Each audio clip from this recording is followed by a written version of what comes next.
ठीक है। कोरोना बहुत तेज़ी से फैल रहा है। आज ही लगभग 1.5 लाख से ऊपर नए ताज़ा केस आए हैं पूरे देश में और जगह जगह लॉकडाउन बढ़ रहा है। लेकिन एक व्यक्ति ऐसा है जो आजकल अपने 2 रूप में है। उसके बारे में आज बात करेंगे, बताएंगे कि कैसे एक व्यक्ति दिन भर लाखों की रैलियां करता है और उसके बाद शाम को दिल्ली पहुंचकर कहता है कि भाइयों और बहनों मास्क लगा लीजिए और 2 गज की दूरी बना लीजिए। दरअसल एक व्यक्ति के 2 पैरामीटर्स कैसे हो सकते हैं, आपकी कथनी और करनी में फ़र्क कैसे हो सकता है, इस पर आज बात करेंगे। दरअसल हो क्या रहा है कि जितनी तेज़ी से कोरोना फैल रहा है उतनी तेज़ी से नाइट कर्फ्यू और तरह तरह की सरकार की तरफ से पाबंदियां लगाई जा रही हैं। हरियाणा में कल रात को कर्फ्यू लगा दिया गया, रात के 9 से लेकर सुबह 5 बजे तक। इसके अलावा दिल्ली में पहले से ही नाइट कर्फ्यू है। इसके अलावा अलग अलग स्टेट्स में जो है वो फैसले सरकारें ले रही हैं। लेकिन इन सब के बीच में वेस्ट बंगाल का चुनाव चल रहा है। प्रधानमंत्री नरेंद्र मोदी जो कि देश के आइकन हैं, लोग उनकी हर बात सुनते हैं, उन्हें अपना मानते हैं। अभी तक पिछले 1 साल में जितनी उन्होंने अपील की, पहले उन्होंने कहा कि ताली बजाइए, फिर कहा थाली बजाइए, फिर कहा मोबाइल की लाइट जलाइए, फिर अब कहा कि टीका उत्सव मनाइए, तो उनकी सब बातें देश की जनता फॉलो करती है। लेकिन प्रधानमंत्री मोदी आजकल पश्चिम बंगाल में दिन में लाखों लोगों की रैलियां करते हैं और उन रैलियों में 2 गज की दूरी तो छोड़िए, 1 इंच पैर रखने की जगह नहीं होती और किसी भी व्यक्ति ने मास्क नहीं लगाया होता। इसके अलावा कोई भी जो रूल रेगुलेशन कोविड को लेकर है उनको फॉलो नहीं किया जाता। लेकिन प्रधानमंत्री मोदी वहाँ रैली करते हैं, शाम को जब दिल्ली पहुँचते हैं तो वो कोविड मैनेजमेंट की मीटिंग लेते हैं, फिर कहते हैं कि 2 गज की दूरी बनाइए और मास्क पहनिए।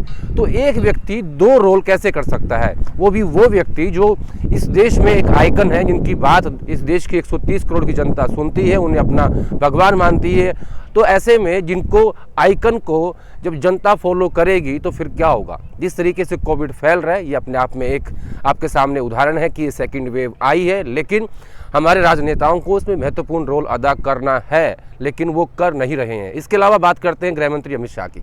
अमित शाह जितने भी रोड शो करते हैं, किसी भी शो की तस्वीरें आप उनकी देख लीजिए, उन्होंने कहीं पर भी मास्क नहीं पहना हुआ। तो क्या ऐसे में ऐसे सवाल पूछा जाएगा कि गृह मंत्री जी आप मास्क क्यों नहीं पहनते, क्योंकि आपको भी लोग उतना ही फॉलो करते हैं, आपकी जिम्मेदारी उतनी ही बनती है। अब बात करते हैं हरिद्वार के शाही स्नान की। वहाँ पर भी लाखों लोग शाही स्नान के लिए आए हैं, उन्होंने शाही स्नान किया।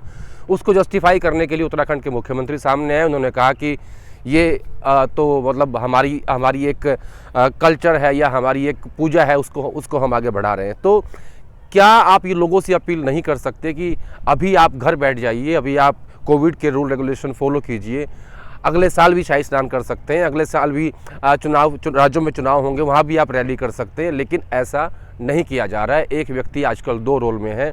सुबह वो कहते हैं बंगाल जाके वोट मांगते हैं, शाम को वो कहते हैं कि आप मास्क पहनिए और 2 गज की दूरी बनाइए। तो इन सब के बीच में राज्य सरकारें आम आदमी के ऊपर रेस्ट्रिक्शंस ठोकती जा रही हैं। वो क्या क्या है? नाइट कर्फ्यू लगा दिया गया है। इसके अलावा अगर आपने मास्क नहीं लगाया तो आपके ऊपर 2000 रुपये का फाइन होगा और कहीं पुलिस को आप फंस गए तो आपको लाठियाँ भी पड़ सकती हैं।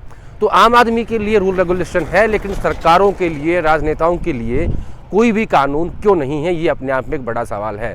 तो एक तरफ आपने स्कूल बंद कर दिए हैं, पहले लॉकडाउन के बाद जीडीपी माइनस में चल रही है, 45 साल में सबसे ज़्यादा बेरोज़गारी है।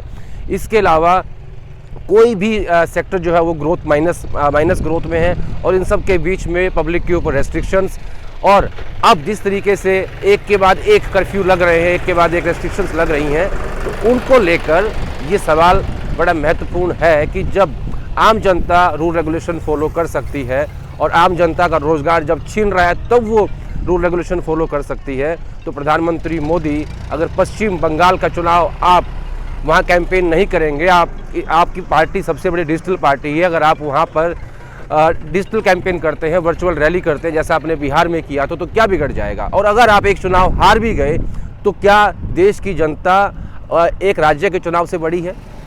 इन सब सवालों के बीच अब आप पर ही छोड़ते हैं कि सरकार और जनता कैसे कोरोना के जो वो रूल्स हैं उनको फॉलो कर रहे हैं। सरकार अपना काम पूरा नहीं कर रही है, लेकिन जनता जुटी है अपना काम पूरा करने में, भले ही उनका रोज़गार उनके हाथ से छिन रहा हो।